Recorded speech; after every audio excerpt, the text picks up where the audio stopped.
I've always been close to my sister, even though our relationship had its ups and downs. We grew up together in a small town, the kind of place where everyone knew each other's business and family meant everything. There were times when we didn't see eye to eye, of course, but we were always there for one another, especially when things got tough.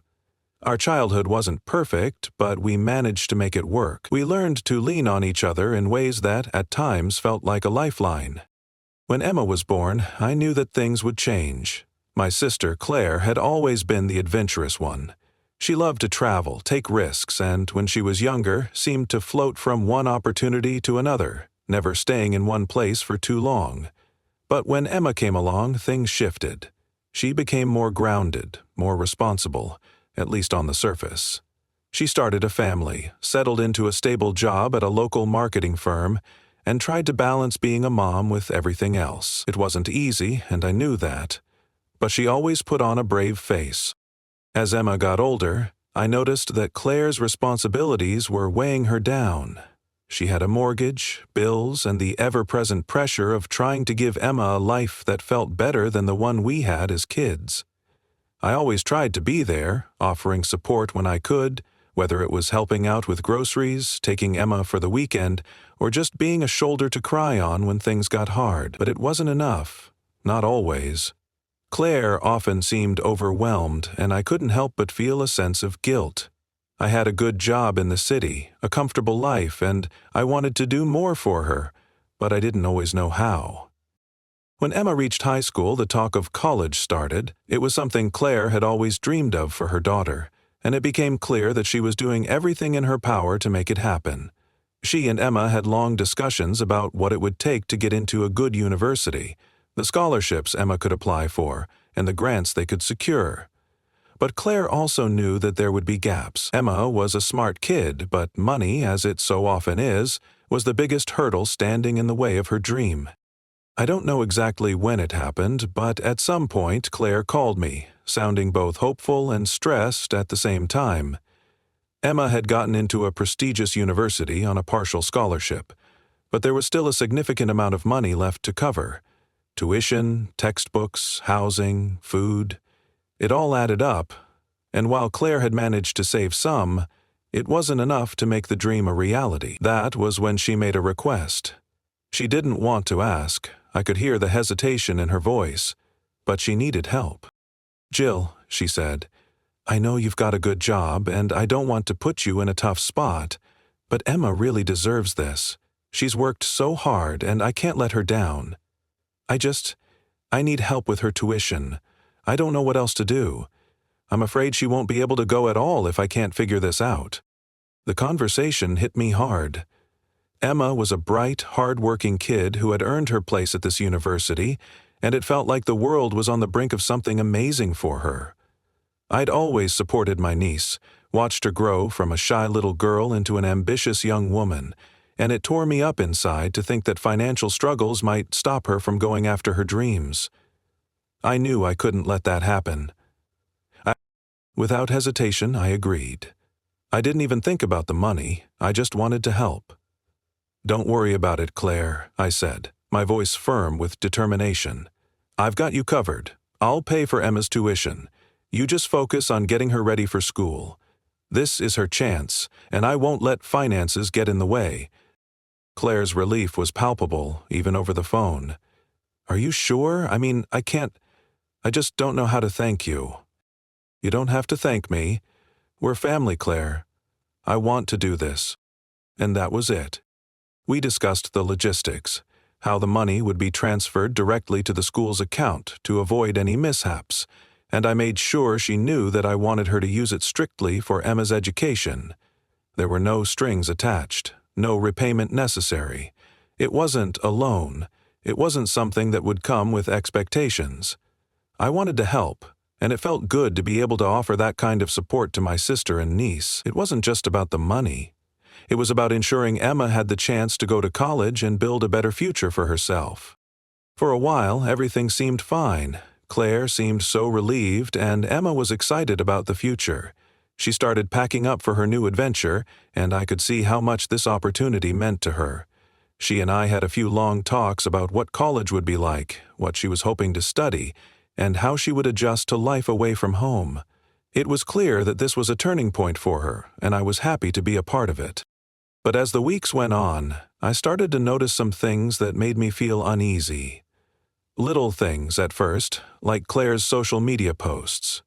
I'm not one to go snooping, but we all have a tendency to scroll through Instagram or Facebook from time to time, and one day, I saw a photo of Claire and her friends lounging on a beach in Bali. It wasn't like her to take such an extravagant vacation. She'd always been a practical person, especially since becoming a mother, but there she was, enjoying herself, smiling wide, in front of the crystal-clear ocean. At first, I brushed it off. Maybe she'd saved for this trip, maybe it was something she had planned for a while. It was possible, right? But then, a few weeks later, another post popped up. This time, Claire was in Paris, visiting landmarks with a bottle of wine in hand. I did a quick mental calculation. It didn't make sense. The amount of money that trip must have cost seemed excessive, considering she had told me how tight finances were before Emma's college tuition had come up. I didn't think much of it at the time. After all, it wasn't my place to judge. Claire had been working hard, raising Emma and managing a household on her own. Maybe she just needed a break. Maybe she deserved it. But then, the posts kept coming. A cruise in the Mediterranean, a weekend getaway to a ski resort, and each time she looked more relaxed, more carefree.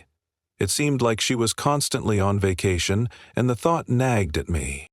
I decided to call Emma one day, just to check in, see how she was adjusting to college life. But what I learned from that conversation shook me to the core. "Hey, Emma," I said, trying to keep my tone casual. "How's everything going at school? Settling in okay?" "Oh, Aunt Jill, it's amazing," she replied, her voice full of excitement. "I'm loving every minute of it. It's a lot of work, but I'm managing. I'm even getting involved in a few clubs." I smiled, happy to hear her so enthusiastic. But then I asked the question that had been on my mind for days. I just wanted to check. Did your mom send the money for your tuition yet? I know things have been a bit crazy, but I just want to make sure everything's all set. There was a pause, and I could hear Emma's tone shift. No, Aunt Jill, actually I've been using student loans to cover most of the tuition. Mom said she'd send the money, but I think she's been really busy." My heart dropped. "What do you mean?" "I sent that money directly to your mom for your tuition. It should have covered it by now." "I'm not sure, Aunt Jill. I thought she was taking care of it, but maybe she's just been swamped. She didn't mention it, though, when we talked last." I felt a lump form in my throat. My mind raced. The pieces of the puzzle started to fall into place. Claire had told me she would use the money for Emma's education. I'd trusted her, and now it seemed like she had spent it on something else entirely. I felt betrayed.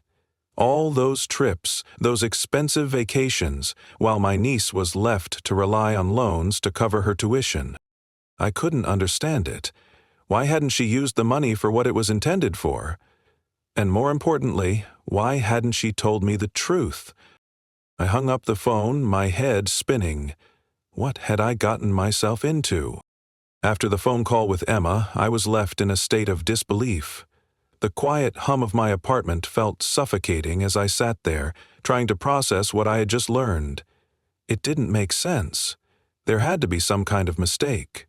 Maybe Emma didn't fully understand, or perhaps there was a misunderstanding between Claire and her. But deep down, a nagging feeling told me that this was more than just a simple mix-up. Something was wrong. I tried to shake it off, telling myself that it would all work out. I had trusted my sister, and I had to believe she wouldn't let me down. But the more I thought about it, the more the pieces started to fit together in a way I wasn't prepared for. Claire's recent social media posts came to mind. All the pictures of her on expensive vacations, beach resorts in Bali, a shopping spree in Paris, and dinners at exclusive restaurants with friends. The photos kept coming, each more extravagant than the last, and my unease began to fester. It wasn't just that she was spending money. It was that she wasn't being honest with me. She had told me things were tight. She had told me that Emma needed help, and now I was starting to wonder if the money I sent had been used for something entirely different. I sat at my desk late that evening, staring at my phone screen. The quietness of the apartment was almost deafening, punctuated only by the occasional click of the heating system or the faint hum of the refrigerator. I opened up social media, scrolling through the photos Claire had posted recently. They looked perfect, like they belonged in a travel magazine, with every detail carefully curated to show the best sides of each destination. I knew Claire had always liked to travel, but this was different. This wasn't a simple vacation. It was a series of high-end trips that cost far more than anything I could have imagined. The Bali trip, for example, there she was, standing on a cliff, the ocean sparkling in the background. The caption was something about finding peace and rejuvenation. It was clear from the image that she was staying in a luxury resort. The cost of one night at a place like that would probably have been enough to cover a significant chunk of Emma's tuition. The Paris photos were equally extravagant. Claire was posing with a glass of wine, sitting at a table in front of the Eiffel Tower, with an entire meal laid out in front of her. There were designer shopping bags next to her, and the joy on her face was unmistakable. She was clearly having the time of her life, enjoying everything the city had to offer. I couldn't reconcile this image of carefree luxury with the one Claire had painted when she had first asked for my help. She'd made it sound like everything was a struggle, like this was the only way to ensure Emma had a future. I turned off my phone, overwhelmed by a mix of confusion and frustration. What had happened? Was I being naive? Was I wrong to trust Claire? I tried to give her the benefit of the doubt, but something didn't sit right. My mind kept circling back to that one question. Where had the money gone? I needed answers, and I wasn't going to get them by sitting around. The next day, I called Claire. She picked up almost immediately, her voice as bright and friendly as ever. "Hey, Jill, how's everything going?" "Good," I replied, trying to keep my voice steady. "I was just thinking about Emma and wanted to check in on her tuition situation. Has the payment gone through yet?" There was a noticeable pause on the other end of the line. It was brief, but enough for me to pick up on the hesitation. Yeah, it's going fine," Claire said quickly. "Emma's got everything covered. She's been using her loans, but she's doing okay. I'll send the money to the school soon, I promise." I tried not to let my frustration show, but it was hard. "Claire, I've already sent you that money. You were supposed to transfer it to the school. I thought you'd taken care of it already."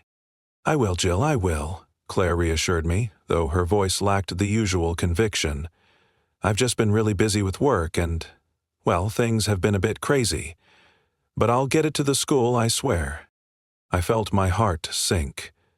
This wasn't the first time I'd heard her say something like this. Every time I asked, there was always a different excuse. She was busy, she had forgotten, or there was something else that came up. But this time, I could feel the tension in her voice. I didn't want to believe it, but I couldn't shake the feeling that something wasn't right. "Claire," I said, trying to keep my voice calm, "I don't mean to pressure you, but I just want to make sure everything's taken care of. Emma's future is riding on this. You know how important it is. I can't keep letting this slide." "I understand, Jill," she said, but her voice sounded defensive now. "I promise I'll send it. Just give me a little time, okay?" I wasn't convinced. I knew my sister well enough to recognize when she was avoiding the truth. The lie was in her tone, the way her words faltered. It wasn't like Claire to act so evasive. She was always upfront with me before, and I'd never had to question her integrity. But now, there was something off. I tried to calm myself down. Maybe I was overreacting, but the seed of doubt had been planted, and it was growing with every passing moment. That night I couldn't sleep. My mind raced as I lay in bed, staring at the ceiling, tossing and turning. I tried to push the thoughts away, but they kept creeping back in, like a slow tide that couldn't be stopped. I decided I needed to take action. I couldn't just sit idly by while Emma's future was at stake. I knew I had to get to the bottom of this.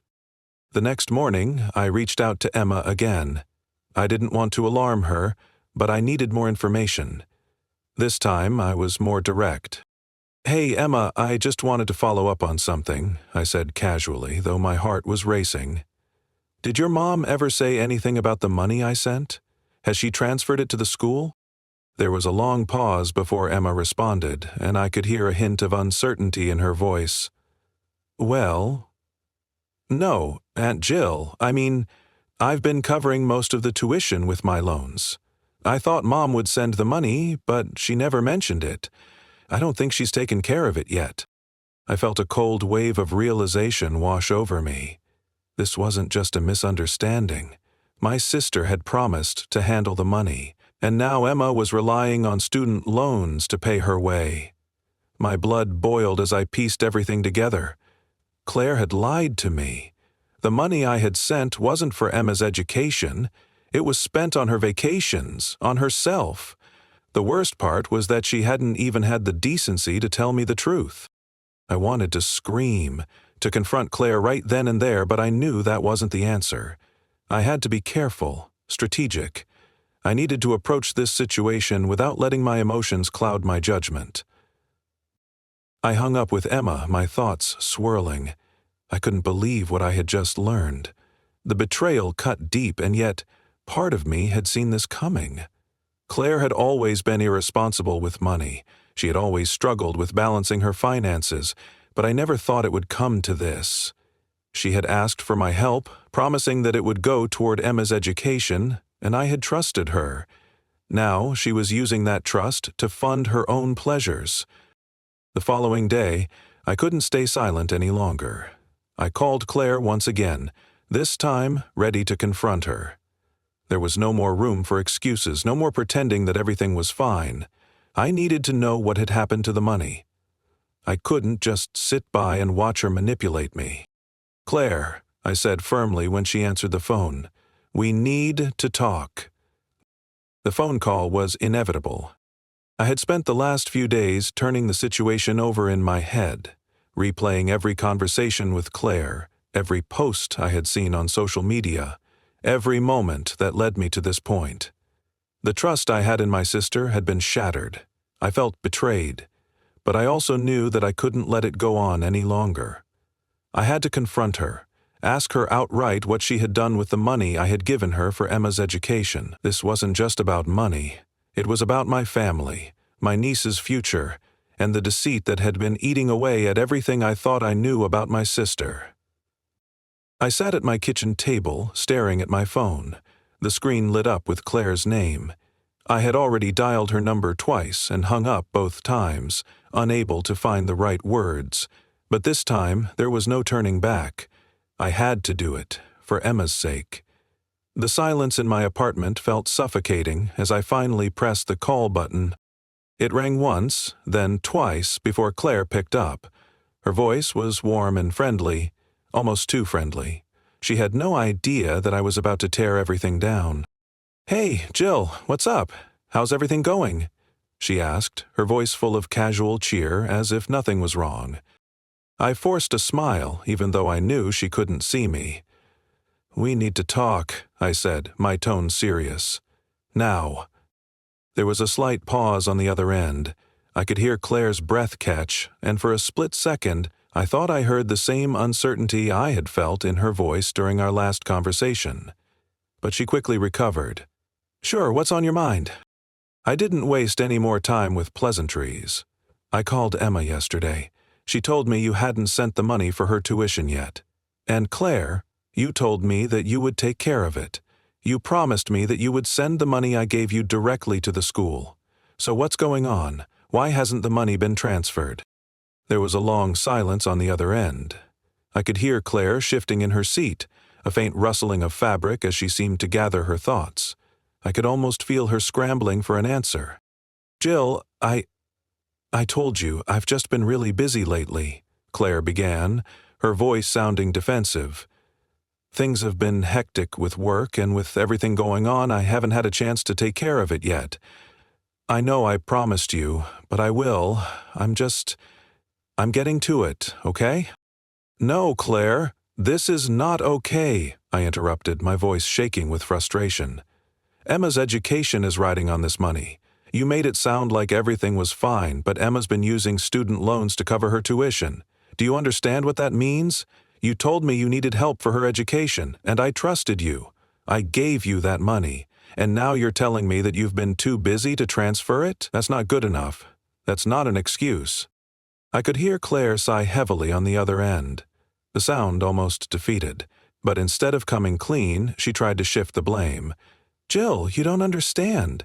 I've been working nonstop trying to make ends meet.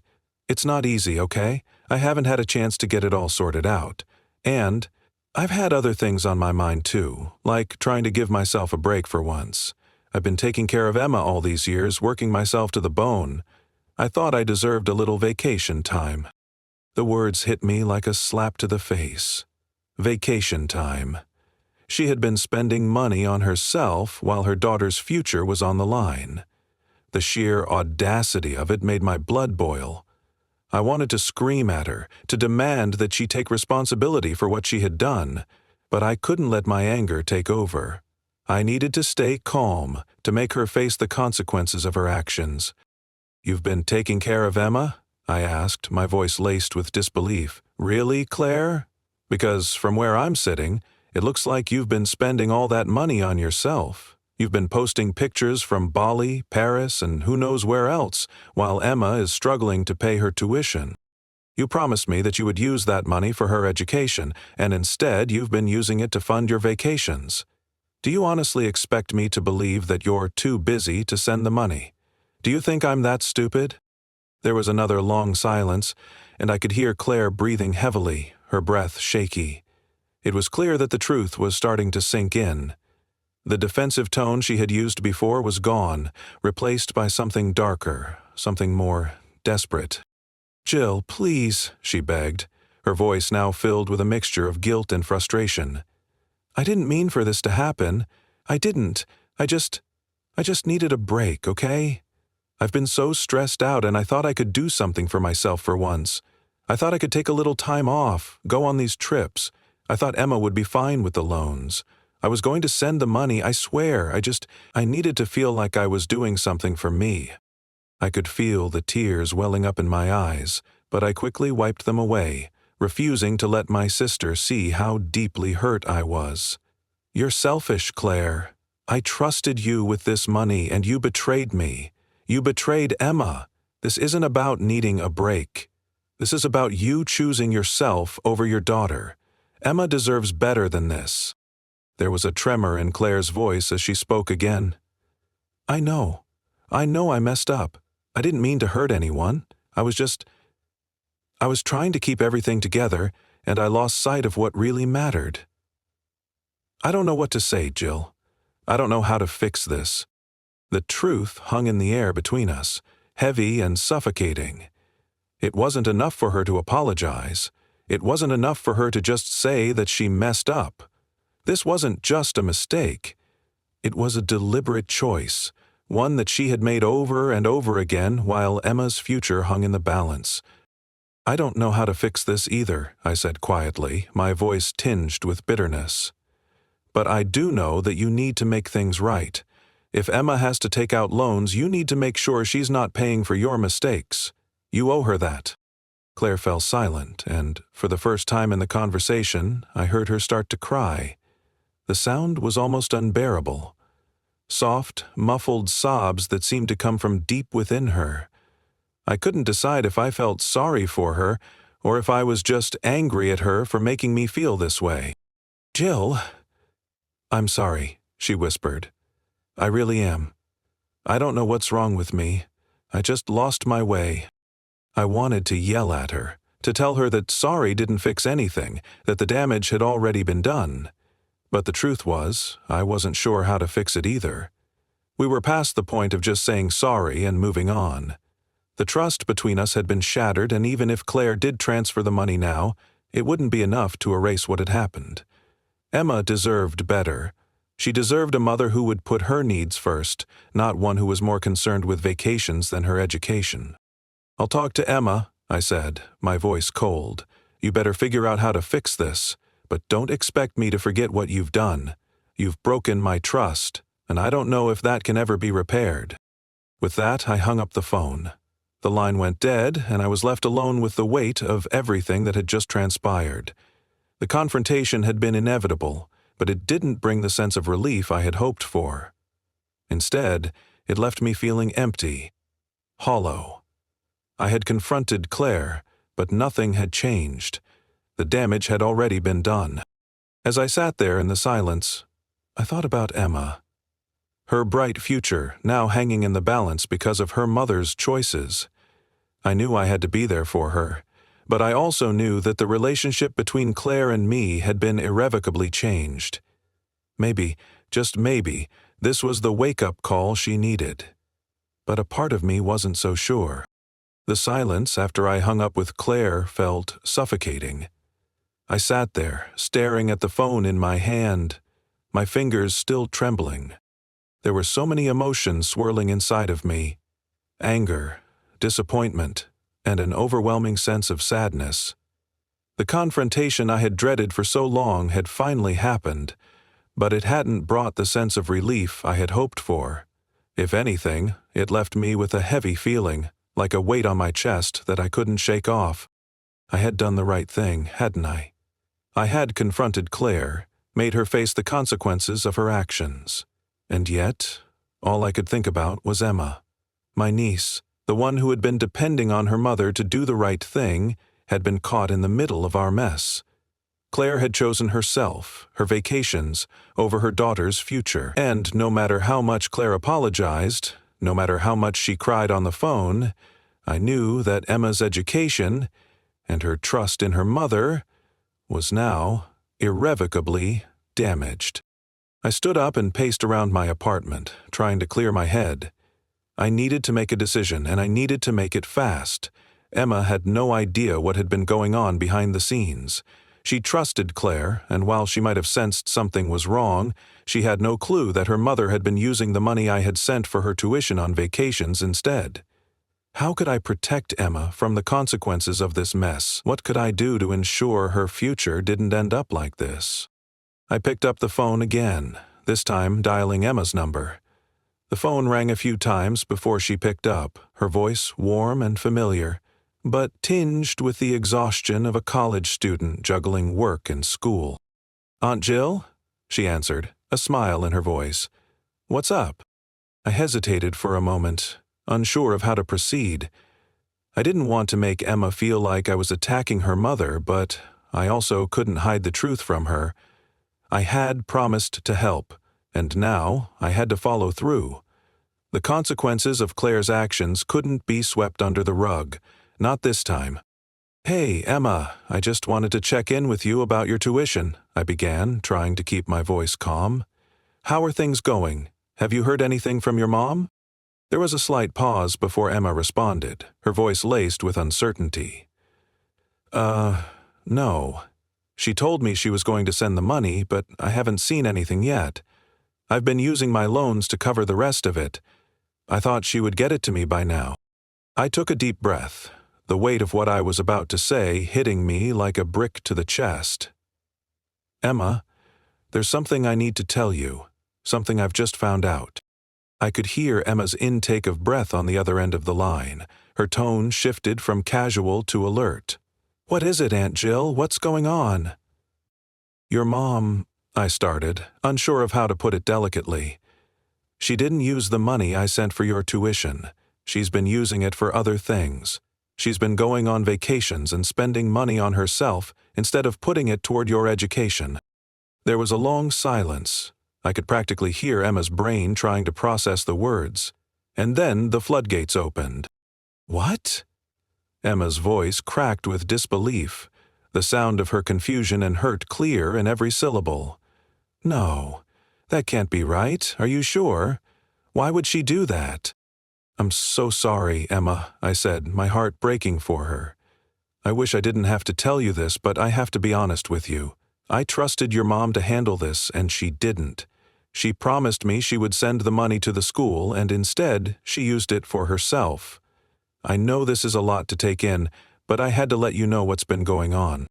I don't understand," Emma whispered, her voice trembling. "Why would she do that? Why didn't she tell me? Why didn't she just tell me the truth? I don't know, sweetheart, I said softly, my own voice thick with emotion. I wish I had the answers. But I can tell you this, I'm going to make sure you get what you need to keep going with school. I'm not going to let this ruin your future. I'll do everything I can to help you. There was a long pause, and then Emma spoke again, her voice quiet and uncertain. What am I supposed to do now, Aunt Jill? How do I even look at her after this? I didn't have an answer. The truth was, I didn't know how Emma was supposed to handle it. The betrayal wasn't just from Claire. It was from the person Emma had trusted the most, the one person she thought would always be there for her. Her mother. It was a lot to ask of Emma, and I knew she wasn't ready for the emotional toll it would take on her. I don't have all the answers, Emma, I said after a moment, but I'm here for you. I'll help however I can. We'll figure this out together. Emma didn't say much more after that, but I could hear the gratitude in her voice. Despite the shock, despite the pain, she knew she wasn't alone. The conversation ended with a promise to talk more soon, but I could feel the weight of the situation settling into both of us. Things were never going to be the same between Emma and Claire. That much was clear. The next few days were a blur. I called my bank to make sure I could help cover some of Emma's immediate tuition payments. I knew that the loans would eventually come through for her, but I wasn't going to leave her in the lurch while Claire sorted out her mess. It was a small gesture, but it felt like the right thing to do. Emma deserved to have the stability she had been promised, and I wasn't going to let her down, even if her mother had. As I was wrapping up the details with the bank, I got another call from Claire. Her voice was shakier this time, as if she knew she couldn't keep pretending anymore. Jill, I don't know what to say. I messed up. I messed up so badly, she said, her voice barely above a whisper. I don't even know where to begin. I'm so sorry. I didn't think things would go this far. I was silent for a long time before I responded. Claire, I don't know if I can forgive you this time. You made a choice. You chose yourself over Emma. You lied to me, you lied to your daughter, and that's not something you can take back. I know, Claire whispered, the pain in her voice palpable. I didn't know how to handle everything. I thought if I could just get away for a bit, everything would be okay. But I see now how wrong I was. I'm so sorry, Jill. The apology wasn't enough. It couldn't be. I knew it was hard for her to admit what she had done, but the damage had been done. It wasn't just about the money. It was about the trust, the relationship we had, and how it had been irrevocably changed. I didn't know if I would ever be able to look at her the same way again. I don't think I can trust you anymore, Claire, I said softly. And I don't know if Emma will ever forgive you either. But you need to make it right. For her. For your own sake. She didn't argue. There was no excuse she could offer, no reason that would make what she did okay. She had crossed a line, and now it was up to her to figure out how to repair the damage. In the days that followed, I focused on helping Emma. I stayed in touch, made sure she had the support she needed, and tried to rebuild the trust that had been broken. Not just between Claire and me, but between Emma and her mother as well. But it wasn't easy. The distance between Claire and Emma grew, and the fractures in their relationship deepened. Claire eventually came clean to Emma, but the conversation was painful and emotional. Emma was hurt, and she had every right to be. It wasn't just about the money. It was about betrayal, and it would take time, perhaps years, for Emma to trust her mother again. As for me, I kept my distance from Claire. I didn't know if we could ever repair our relationship. I didn't know if I could ever truly forgive her. But I knew one thing for sure. I wasn't going to let Emma's future be defined by her mother's mistakes. I would always be there for her, no matter what. In the end, things weren't perfect. They never would be. But Emma kept going, kept pushing forward, and with time, she found her own way. And as for Claire, I hoped that someday she would learn that the love of family couldn't be bought, and that the trust she had lost would take a lifetime to rebuild.